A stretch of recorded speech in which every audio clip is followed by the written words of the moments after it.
मला असं वाटतं एक मुलगी म्हणून ना हा किस्सा मी अगदी माझ्या मरेपर्यंत विसरू शकत नाही असा तो किस्सा घडला. नेमकं काय तुम्हाला सांगते. आमचं पिल्लू आता हॉस्पिटलमध्ये ॲडमिट आहे. तिथं नाईट शिफ्ट करायला एक ताई येतात.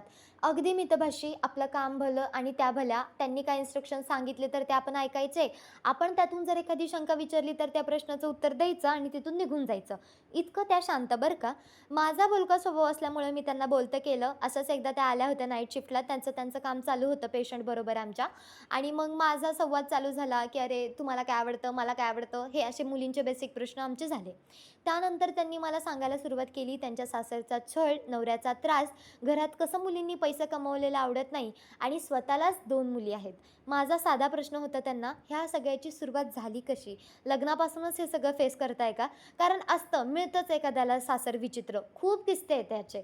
पण मग मी त्यांना हा प्रश्न विचारला तेव्हा त्यांनी मला उत्तर दिलं, पहिली मुलगी झाली ना, तोपर्यंत अगदी सगळं छान होतं अगं. पण जेव्हा दुसरी मुलगी झाली ना, तेव्हापासून हे सगळं चालू झालं. ऐकून अगदी मनाला धस्त झालं. त्या बाईचे विचार जेव्हा मी ऐकत होती ना, इतकं शांत वाटत होतं मला. त्या ना सगळं बिल्डअप करतात आहेत म्हणजे आत्ता. त्यांच्या मुलीचं फ्युचर बिल्डअप करतात आहेत. घरातला फायनान्स मॅनेज करतात आहेत. एवढा सगळा घरात ट्रॉमा चालू असताना सुद्धा त्या नोकरी करतात आहेत. खूप एका स्त्रीसाठी सन्मान वाढला आणि त्यांचे विचार काय होते माहिती आहे का? मला पैसा, अडका सगळं कमवता येईल. दिवसा पण मी नोकरी करू शकते.